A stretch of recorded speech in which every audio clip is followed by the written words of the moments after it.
Hey guys, how's it going? Welcome back. So today we're going to show you how to adjust your high idle on a lot of different Tecumseh engines for sure. If you have a non-Tecumseh engine, you still may end up with this feature to be able to do it. Now there are snowblowers that underneath your carburetor in the float bowl you'll find a screw with a spring on it. On those, that's how you'll balance out your high idle, and then you'll have a low idle adjustment on the carburetor itself, usually through an access port hole on the side or in the front. So on this one here, to adjust the high idle for the throttle, we're going to do it right from the throttle itself, and you're going to need a Torx T10 screwdriver for this one. And what you're looking for is down the side, and you'll see a screw on your throttle arm, and that's the one that we're going to adjust. So first thing is, get her started.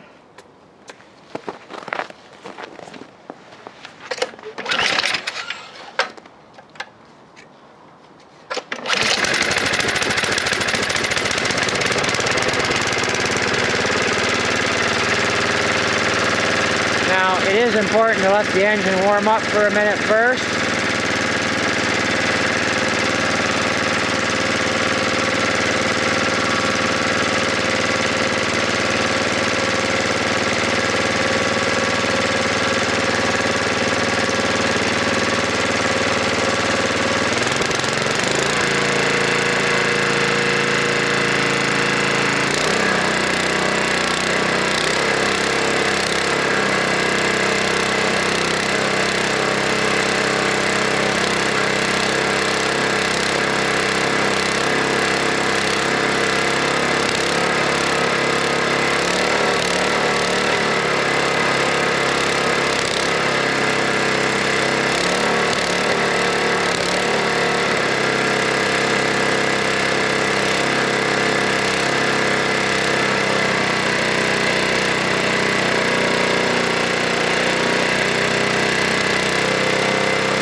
Okay, so what I was doing there was I was turning the screw inward, checking for over rev, and then letting it settle back. And then I turned it down quite a ways, like you heard here, and the idle dropped all on its own from a full throttle position. So then turning it back up. What you don't want to do is have it start backfiring. So, but till it runs really smooth, but also at a good speed. It's something you got to kind of listen for by ear, really. You know, another way of doing this would be if you could get like an RPM gauge hooked onto the top of your engine, know what your maximum engine RPM is. You could do it that way as well for your adjustments, so that you know that at full throttle at this you've got maximum RPM that the engine can safely run at. There's a lot of different ways in which you can do it. They have infrared RPM gauges as well. For that you'd have to take your shield cover off here by your chute. So let me just zoom out on that. Right here. Okay. So you take your chute cover off, and you can point the infrared RPM gauge at that. So when you're at full throttle, check your RPM with the gauge and see what it's maxing out as. Because every engine has a safety limit of the maximum safe RPM it can run at. But otherwise, if you've got a lot of experience behind you, you should be able to tune this in by ear. So now that takes care of our high end. Our low end on this particular machine for our low speed idle is actually done from the front side here. There's adjuster screws there as well. And what you don't want to mess with is there's like a little governor flap adjuster screw. A lot of people mess with that thinking, oh, I'll just do that and get my engine RPMs up because it seems to be running pretty low, or they'll do it if the engine's not running too smoothly. Now, it is an adjustable thing, yes, but there's a proper adjustment setting for it. And sometimes, of course, with vibration, that screw over time can move itself outwardly and needs to be pushed back in.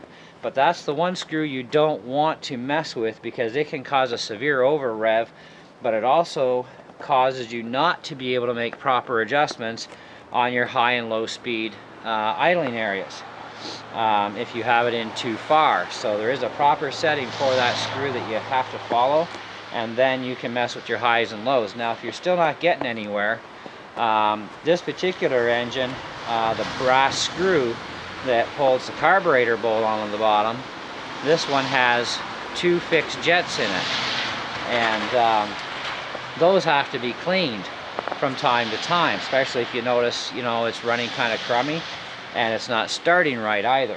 You know, I mean, this thing here, even in about -30, it usually starts for me by the second pull. Now, I drain my gas out every year, you know, that sort of thing. I keep my maintenance up on it. I make sure everything's cleaned up properly before I fire it up the following year, just as a safety, and I never have issues. But, you know, it is something that can happen if you're not taking the gas out, for example. And with low and medium grade gases, they have an enzyme in them now that causes the gas to gel, never mind the fact your octane level doesn't stick around for long. So you got to burn that gas up. So if you still got gas left at the end of the season, throw it in your car, throw it in your lawnmower, you know, burn it somehow, but don't keep it stockpiled. High test gasoline, now that stuff you can keep around for a long time and not have to worry, but low and medium grades, no. And if you can afford the high test, snowblowers, well, any engine period, runs much better and performs a lot longer with less maintenance running high test. But that's the screw there, and you need a T10 Torx, and it goes right in there. You'll eyeball it down the side and you'll see that little screw. It's only the one,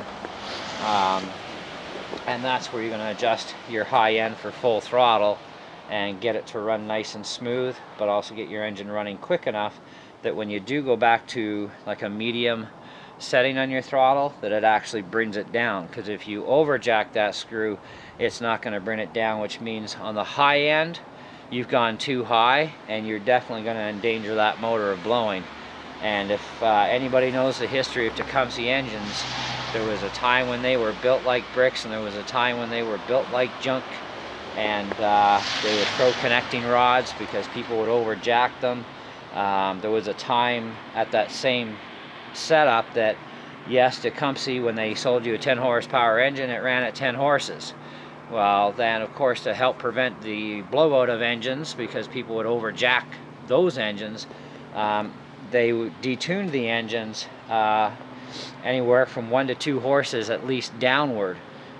So you kind of at that point weren't getting what you paid for, but in a sense you did, because you could full throttle it all day long and you wouldn't hurt the thing. And this is one of those engines where you can actually crank it up a little bit higher and still be safe, you know, because they cut it back at the factory, eh?